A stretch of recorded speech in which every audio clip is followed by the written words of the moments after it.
What is crowdfunding for nonprofits? That sounds like an easy question, but you've asked it for a good reason. There is not a simple answer to that question. So let me take a few minutes and explain what it is. First off, let me introduce myself. I'm Devin Thorpe.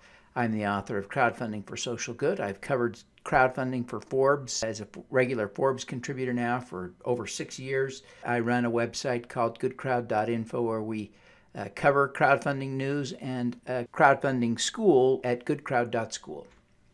Crowdfunding for nonprofits is many things. Let's go through this list here very quickly. It's online fundraising, it's social media fundraising, direct appeal fundraising, peer-to-peer fundraising, event fundraising, giving days. It's all those different things.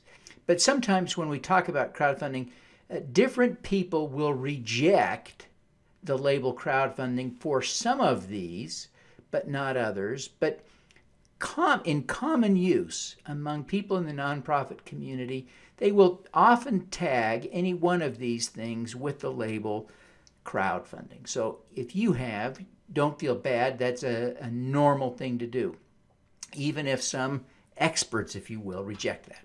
Okay, so online fundraising is kind of an umbrella term, like crowdfunding, for a lot of these different things. It can refer to any of the other things that we'll talk about going forward.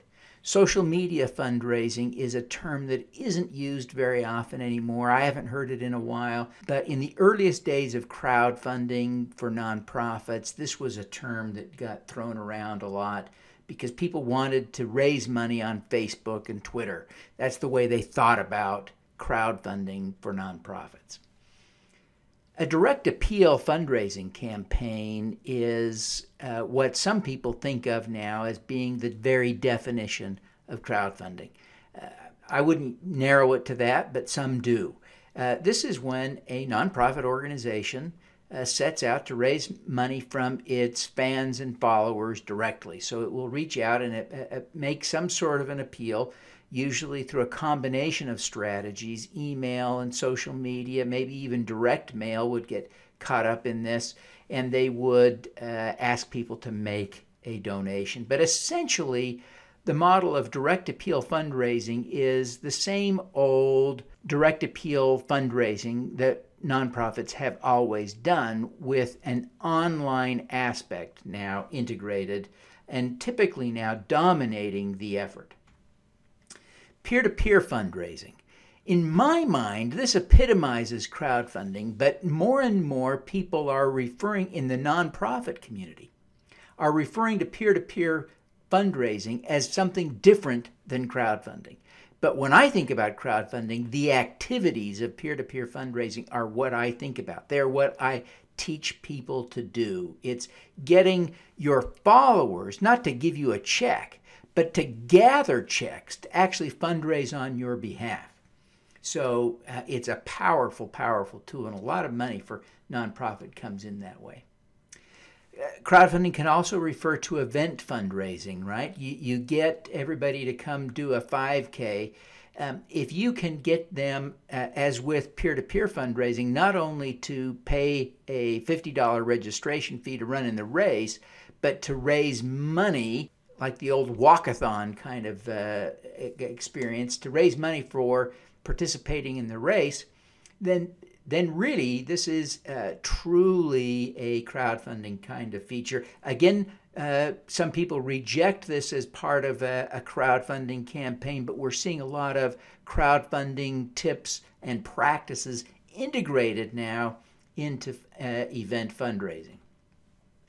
Finally, there's giving days. Of course, the biggest giving day of the year is Giving Tuesday, the Tuesday following Thanksgiving. So you've got on Friday is Black Friday, and then on Monday is Cyber Monday. Well, Tuesday is Giving Tuesday now.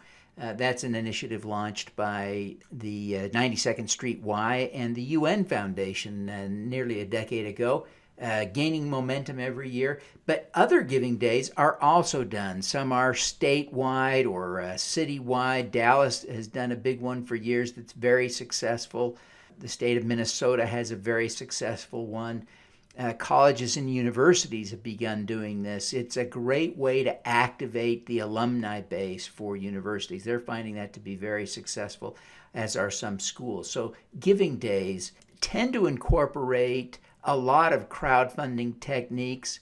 More often, I see them referred to simply as giving days, but clearly what we're using are crowdfunding skills, techniques, and practices. So Giving Tuesday is a great example of giving days.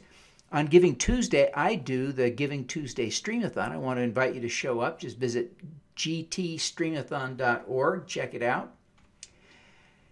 I know if you're interested in crowdfunding for nonprofits, you're probably interested in some sites. And so I've pulled up some logos of some of my favorite nonprofit crowdfunding sites.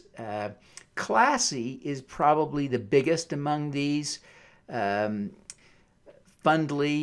CrowdRise, and Razoo have all had great traction over the years, but they've been through some transactions where some of the founders are no longer involved in those companies. It'll be interesting to see how they progress and grow. Caring Crowd is an interesting example, interesting case. Caring Crowd is exclusively for global public health projects by nonprofits.